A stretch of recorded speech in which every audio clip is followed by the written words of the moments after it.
Ce soir, ingérence de la Chine dans les élections canadiennes. Justin Trudeau demande une enquête du Comité sur la sécurité nationale. On en débat avec notre panel de députés. Quel impact de cette controverse sur la confiance des électeurs? L'analyste des sondages, Éric Grenier, est avec nous. Et le Québec peut-il mieux intégrer les migrants du chemin Roxham? On en discute avec Paul Robitaille, ex-commissaire à la Commission de l'immigration et du statut de réfugié du Canada. Bonsoir, Mesdames, Messieurs. Sous pression depuis 2 semaines, le premier ministre Trudeau demande finalement au Comité sur la sécurité nationale de lancer une nouvelle enquête sur les allégations d'ingérence étrangère dans le processus électoral canadien. Justin Trudeau annonce aussi la création d'un poste de rapporteur spécial sur l'ingérence étrangère et des consultations sur la création d'un registre sur les agents étrangers. M. Trudeau, qui a fait cette annonce en toute fin d'après-midi aujourd'hui, n'accède finalement pas aux demandes répétées des partis d'opposition aux communes qui réclamaient une enquête publique indépendante. Toute cette affaire découle de la publication d'une série d'articles du réseau Global et du Globe and Mail qui détaillent des tentatives d'ingérence orchestrées par la Chine au cours des 2 dernières campagnes électorales fédérales. Voici donc le premier ministre Trudeau. Ce que j'ai annoncé aujourd'hui, c'est qu'il y aura un rapporteur spécial indépendant qui se chargera de déterminer les prochaines étapes. C'est très clair que les Canadiens veulent que ça se fasse au-delà de la partisanerie, que ce ne soit pas un parti politique ou un autre qui décide des termes d'une enquête, si on en a besoin d'une, de comment on va rassurer les Canadiens sur l'intégrité de nos élections et de nos institutions face à l'ingérence étrangère. Et pour réagir à cette annonce de M. Trudeau, je retrouve notre panel de députés. Pour les libéraux, Greg Fergus.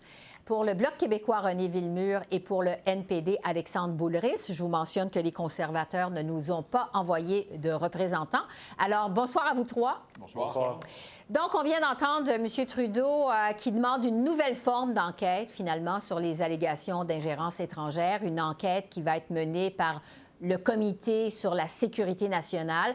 René Villemur du Bloc québécois, je vais commencer avec vous. Est-ce que ça vous a satisfait? On sait qu'au Bloc, vous demandiez aussi une enquête publique indépendante. Est-ce que ça vous satisfait? Mais pas du tout.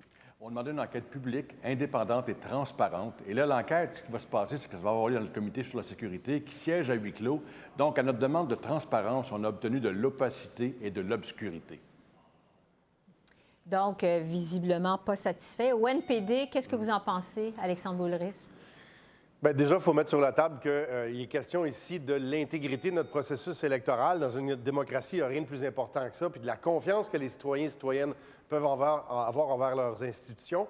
Nous, au NPD, on a déposé une motion qui demandait une enquête publique, aussi indépendante et transparente. Et là, encore une fois, les libéraux, ils font comme la moitié du chemin. Ils font quelque chose, mais ce n'est pas exactement, je veux dire, ce qu'on aurait dû faire, qui était vraiment de brasser les cartes, d'être capable d'aller au fond des choses, puis surtout d'informer les gens, d'informer la population qui se pose des questions et qui sont inquiets aujourd'hui. Au lieu de ça, bien, on a une espèce de patente là, qui va être à huis clos, puis qui va être secret, puis qu'on ne saura pas trop qu'est-ce qui se passe là-dedans. Donc, on n'est pas satisfait au NPD. On n'a pas été jusqu'au bout de ce qu'on aurait dû faire. Greg Fergus, des libéraux, bon, vous venez d'entendre vos collègues. Pourquoi votre gouvernement n'est tout simplement pas allé justement avec une enquête publique indépendante? Pourquoi pas? Bien, 2 choses. Moi, je suis très content, très fier de cette annonce du premier ministre. Tout d'abord, ce que mes collègues oublient, c'est le fait que les matières dont ces gens-là vont examiner, une grande partie de ces matières-là relève des choses qui sont des secrets et des choses qui relèvent de la sécurité nationale. Ce n'est pas des choses-là qu'on peut juste dévoiler, rendre ça absolument public. C'est ridicule. On a des alliés qui nous fournissent certaines de ces informations-là. On a aussi des gens qui sont au travail, qui peut-être vont mettre leur vie en péril si on expose Mais cette quand même- intelligence-là. Mais quand Alors- même, Greg Fergus, on peut se demander si une telle entente, comme celle, enquête, comme celle que propose votre gouvernement, ça va vraiment permettre de s'attaquer au problème de l'ingérence étrangère, surtout que ça va se passer à huis clos. On peut se poser la question. Il y a trois choses que le premier ministre vient d'annoncer qui, je pense, qu'il y a beaucoup de sens. Tout d'abord, il y a ce comité des parlementaires qui regarde les questions de la sécurité nationale. Tout le monde est là. Ils ont un code de top secret. Ils peuvent regarder tout. Deuxièmement, avec l'Office de la surveillance des matières concernant la sécurité nationale, ça, c'est aussi un groupe des personnes indépendantes qui font une revue de toutes sortes de choses qui relèvent de la sécurité nationale. Et troisièmement, le premier ministre vient d'annoncer un rapporteur spécial indépendant. Et cette personne, un Canadien d'une certaine éminence, cette personne-là va examiner le tout. Il va faire des recommandations et le premier ministre s'est engagé que son gouvernement va suivre ces recommandations. S'il décide d'avoir une commission publique, on va avoir une commission publique. S'il va recommander n'importe quelle autre action, on va adopter et mettre à l'exécution toutes ces recommandations. Je veux vous entendre justement sur ce poste de rapporteur spécial, une personnalité donc qui va être nommée plus tard. René Villemur, du Bloc québécois, qu'est-ce que vous en pensez? La fonction de rapporteur, on la voit beaucoup dans les parlements européens, on est moins familier ici. Bien, il demeure que, encore là, je comprends qu'il y a des secrets qui doivent être évoqués puis qu'on doit quand même protéger la vie des gens et tout ça, c'est normal.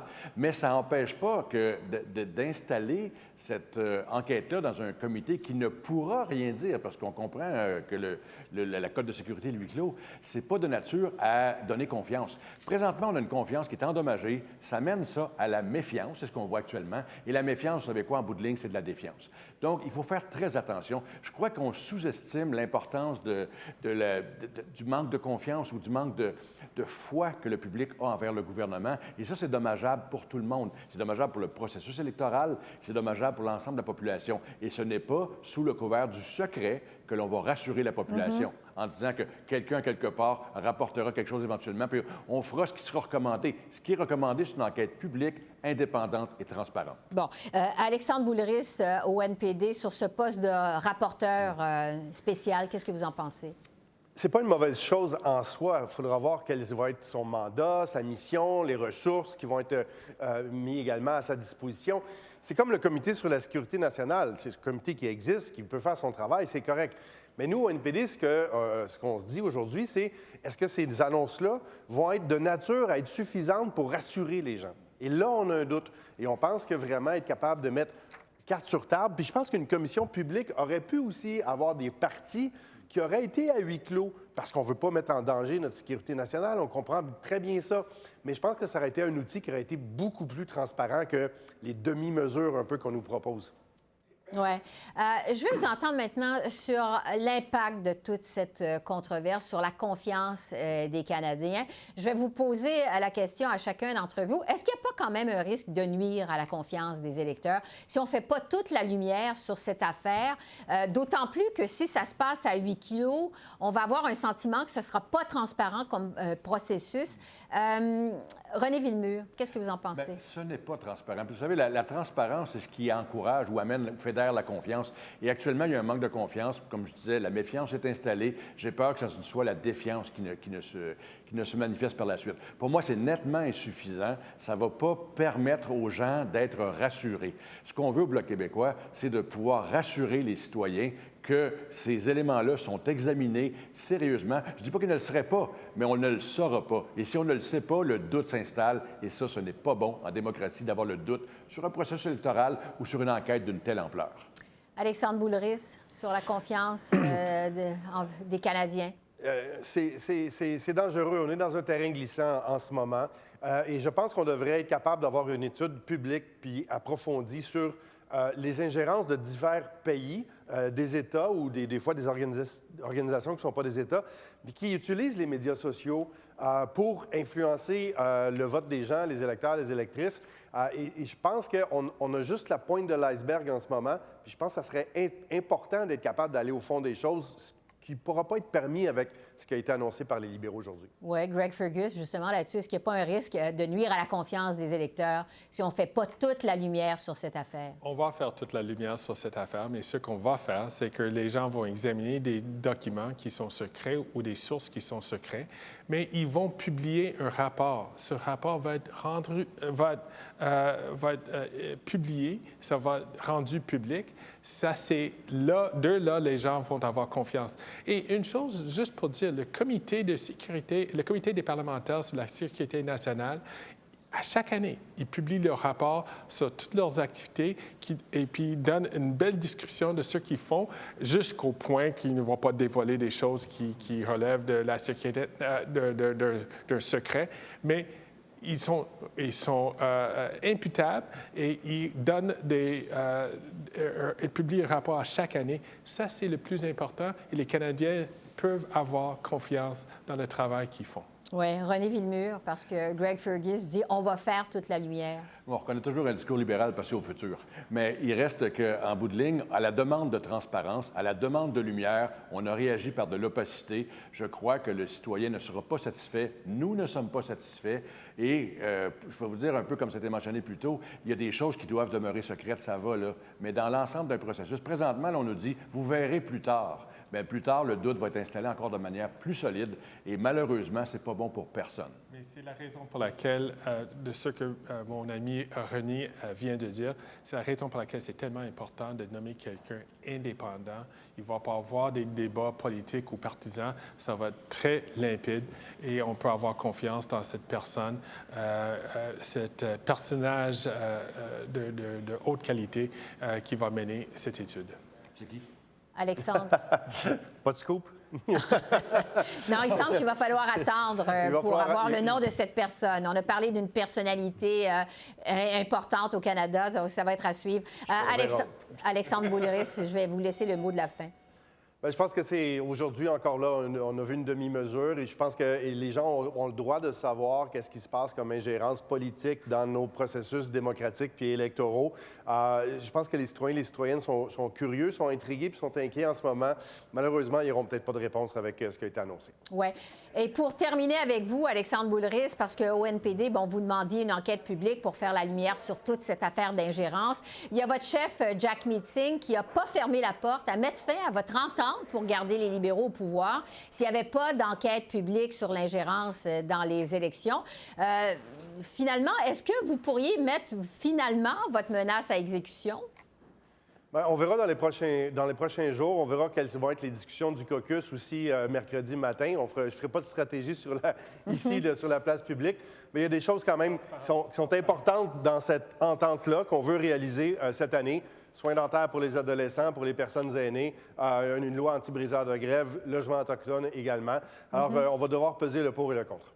Parce que ça fait quand même quelques fois que vous menacez de mettre à exécution votre entente avec les libéraux. Alors, merci beaucoup à vous trois. Ça va être à suivre. Merci beaucoup. Merci. Au revoir. Au revoir. Au revoir. Et pour discuter de l'impact de cette controverse sur la confiance des électeurs envers le système électoral canadien, je retrouve Éric Grenier, qui est spécialiste en analyse de sondage pour le site web de RIT. Bonsoir, M. Grenier. Bonsoir. Ça fait plus de 2 semaines, donc, que les révélations s'accumulent, je dirais, relativement à cette affaire d'ingérence chinoise dans le processus électoral au Canada. Est-ce que les effets se font sentir au niveau de la confiance des Canadiens dans le processus électoral au pays? Oui, je pense que oui.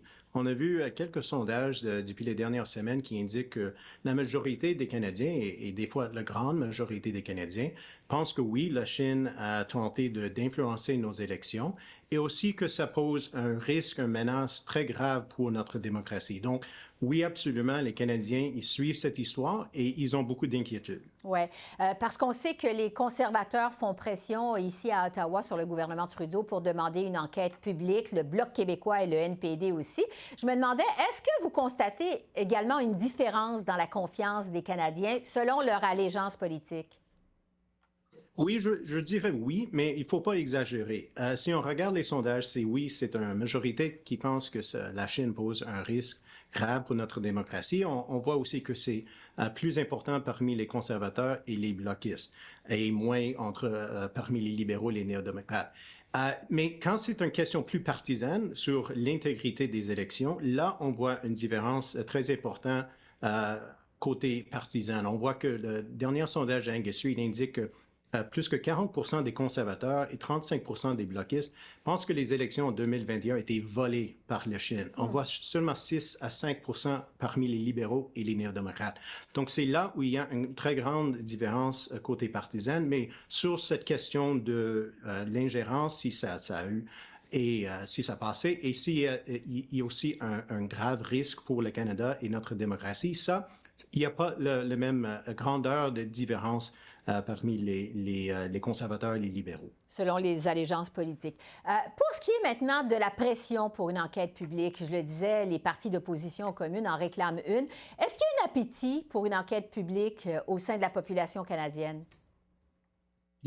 Oui, on a vu un sondage qui a été publié aujourd'hui par la firme Research Co. qui indique que plus que 60 des Canadiens pensent qu'il doit y avoir une enquête indépendante, pas publique nécessairement, ce n'était pas dans la question posée par le sondeur, mais une enquête indépendante. Ça, c'est pas surprenant, quelque chose qui est transparent, non partisan, s'ils décident d'être contre ça. Mais on voit ça dans ce sondage-là que oui, la majorité des Canadiens veut une enquête et c'est une majorité des libéraux et les néo-démocrates aussi, les gens qui veulent voter pour ces partis-là. Donc, c'est pas juste les conservateurs, c'est les libéraux, les néo-démocrates, c'est la majorité des Canadiens.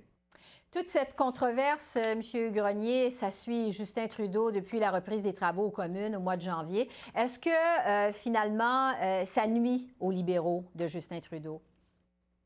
Ça, c'est difficile à dire parce qu'on n'a pas vu beaucoup de sondages dans les dernières semaines, mais depuis le début de l'année, on voit les sondages qui montrent les conservateurs qui sont en avant ou les sondages qui indiquent que les libéraux et les conservateurs sont en égalité. Ça n'a pas vraiment changé depuis 2021, donc je dirais que c'est pas clair encore si toute cette histoire va avoir des effets sur l'appui pour le Parti libéral.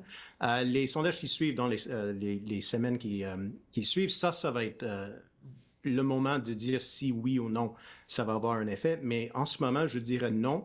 C'est toujours une presque égalité entre les libéraux et les conservateurs dans les sondages. Et comme j'ai dit, ça n'a pas vraiment changé depuis 2021. Oui, parce que, bon, les conservateurs martèlent sur ce clou de l'ingérence chinoise, disent que ça a désavantagé certains de leurs candidats aux élections de 2019 et 2021. Donc, ce que vous nous dites, c'est que c'est trop tôt pour savoir si cette controverse-là profite aux conservateurs, finalement.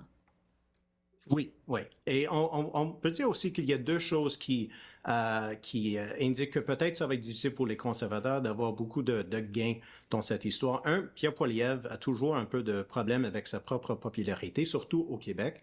Et donc, ça donne un plafond pour les conservateurs et leur appui. Et deuxièmement, sur cette question de l'intégrité des élections, si les élections étaient volées ou si le premier ministre est dans la poche de la Chine, ça, peut-être ça va motiver la base conservatrice, les gens qui pensent aussi que Donald Trump avait eu son élection volée en 2020, mais parmi l'électorat qui est plus accessible pour les conservateurs, je ne pense pas que ça va passer de la même façon. Donc, pour les conservateurs, peut-être c'est juste quelque chose qui va motiver la base, mais on ne sait pas si ça va vraiment aider le parti de grimper dans les sondages. Oui, je vais terminer avec vous sur l'impact de tout ça au Québec parce que, bon, le Bloc québécois, je le disais, Yves-François Blanchet réclame aussi une enquête publique. Est-ce que c'est porteur pour lui? Est-ce qu'on voit des mouvements dans les sondages en faveur du Bloc québécois ou on pourrait voir des mouvements dans les sondages en faveur du Bloc?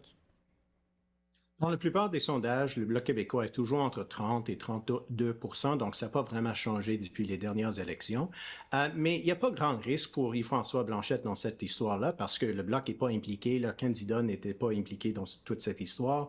Et si pour les prochains mois, les prochaines années, le gouvernement libéral va répondre aux questions sur l'ingérence de la Chine dans les élections au Canada, c'est pas une mauvaise chose pour le Bloc québécois. Et aussi, il y a toute cette histoire de si le Parti libéral est impliqué et corrompu dans toute cette histoire. Et avec l'histoire du Parti libéral du Québec au Québec, peut-être c'est payant pour le Bloc québécois de dire que ces libéraux aussi on ne peut pas faire confiance. Donc, je ne pense pas qu'il y a beaucoup de risques pour Yves-François Blanchet dans ça. Donc, s'il va y avoir une enquête publique, c'est probablement une bonne chose pour le Bloc. Éric Grenier, spécialiste des sondages, merci beaucoup. Merci de votre analyse. Merci à vous. Un autre sujet qui a retenu l'attention aujourd'hui à la Chambre des communes, c'est le chemin Roxham. On apprenait que près de 5 000 migrants sont arrivés au Canada par le chemin Roxham depuis le mois de janvier, selon les dernières statistiques d'Ottawa. Le Bloc québécois est donc revenu à la charge pour demander au gouvernement d'agir immédiatement pour suspendre l'entente sur les tiers pays sûrs. Monsieur le Président, le premier ministre a aussi dit qu'il n'y a pas de solution simpliste. Là-dessus, on est d'accord. Parlant de solution simpliste, il reste 17 jours à peine avant la fin de l'ultimatum du chef conservateur, mais ça, on en reparlera. Nous, on a une solution simple, pas simpliste. Suspendre l'entente sur les tiers pays sûrs. Comme ça, il y aurait plus d'avantage à passer par Roxham pour faire une demande d'asile qui pourrait être faite à n'importe quel poste frontalier régulier. C'est la chose humaine à faire. Quand est-ce que le gouvernement va suspendre l'entente sur les tiers pays sûrs, et ça, il peut le faire aujourd'hui. Quand est-ce qu'il va le faire, Monsieur le Président? Oui. Madame la ministre de l'Immigration. Monsieur le Président, pour juste suspendre le temps avec les États-Unis et juste changer le map de place, ce n'est pas une solution réelle. Réellement, Monsieur le Président, c'est essentiel pour travailler avec les communautés partout notre pays.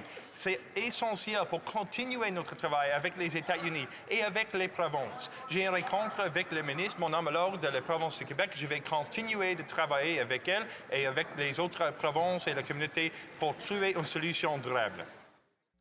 Pour en discuter, je retrouve Paul Robitaille, qui fut commissaire à la Commission de l'immigration et du statut de réfugié du Canada. Bonsoir, Madame Robitaille.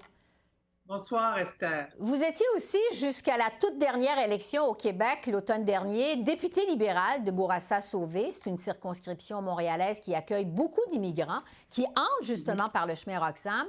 Parlez-nous d'abord de la situation dans laquelle se trouvent ces immigrants lorsqu'ils arrivent au Québec. Comment ça se passe, leur arrivée, leur installation, à la lumière de ce que vous avez vous-même constaté sur le terrain? Bien, c'est pas facile. Puis les autorités québécoises font ce qu'ils peuvent, mais c'est pas facile. Il y a un immense problème de logement. Donc, les gens sont logés d'abord dans des hôtels. Ensuite, se trouvent des lieux, des appartements, souvent à Montréal-Nord, parce que c'est l'un des endroits à Montréal où ça coûte le moins cher. Alors, ils sont hébergés là-bas. Il y a des organismes communautaires qui les reçoivent, mais ces organismes communautaires-là sont débordés. C'est extrêmement difficile de suivre la demande. Ils manquent de personnel. Et donc, mais malgré tout, les gens s'installent. Ce que je trouve dommage, c'est que dans un comté comme Bourassa-Sauvé, Montréal-Nord, il n'y a pratiquement pas de façon pour eux de prendre des cours de français. En fait, quand on est demandeur d'asile, on n'a pas accès aux cours de français du gouvernement. Et même quand on devient réfugié en bonne et due forme, dans des comtés comme Montréal-Nord, il n'y a pas de service qui est capable de suffire à la demande et donner des cours de français comme il faudrait. Ces gens-là n'ont pas non plus accès à tous les services d'Emploi Canada, d'Emploi Québec.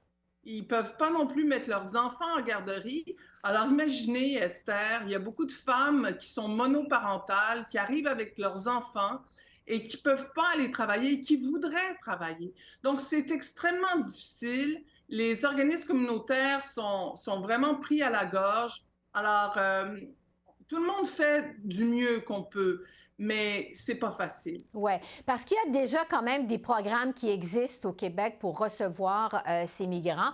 Il y a eu, entre autres, celui des Anges gardiens qui avait été mis sur pied pendant la pandémie. Il y a Québec solidaire qui propose d'instaurer un programme pour régulariser les personnes qui sont au pays depuis au moins 5 ans. Qu'est-ce qui pourrait être fait de plus pour mieux les intégrer, pour mieux les accueillir, pour faire en sorte qu'ils puissent apprendre le français, justement? Bien, ce qui arrive, en fait, le programme des Anges gardiens, c'était une exception et ça a été une initiative du gouvernement fédéral. Et il a vraiment fallu avoir des négociations avec Québec pour que, ultimement, Québec accepte. Donc, c'est un programme très, très limité.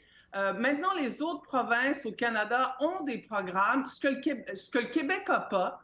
Et ce qui arrive, c'est qu'on a des gens qui demandent l'asile, qui sont chez nous 1 an, 2 ans, 3 ans, 4 ans, 5 ans.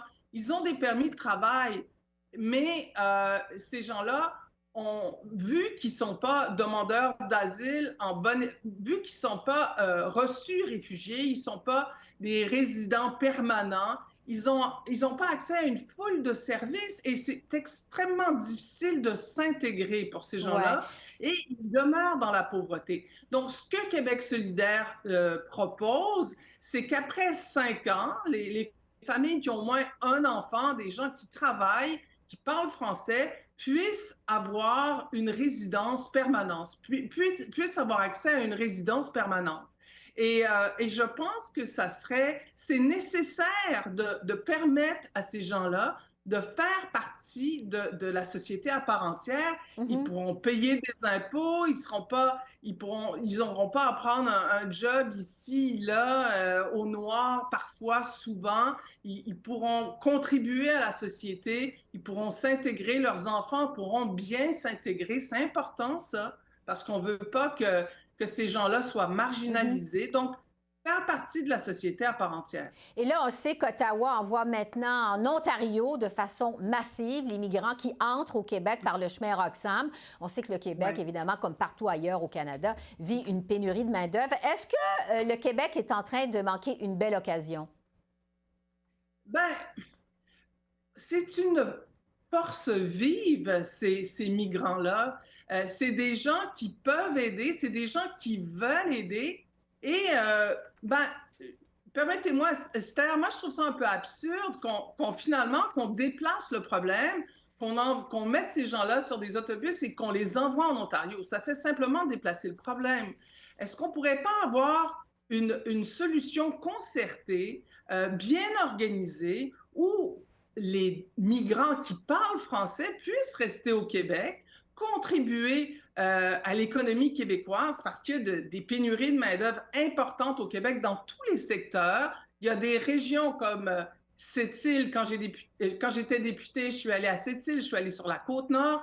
Il manque énormément de gens pour aider. Est-ce qu'on ne pourrait pas s'organiser pour que ces gens-là, s'ils le veulent, puissent aller à Sept-Îles ou en tout cas les inciter à y aller? Soyons intelligents dans notre façon de gérer l'arrivée de ces migrants-là parce que on n'est pas, ça n'arrêtera pas, ça va continuer. Et considérant ce qui arrive aux États-Unis, on va en avoir de plus en plus de ces migrants-là.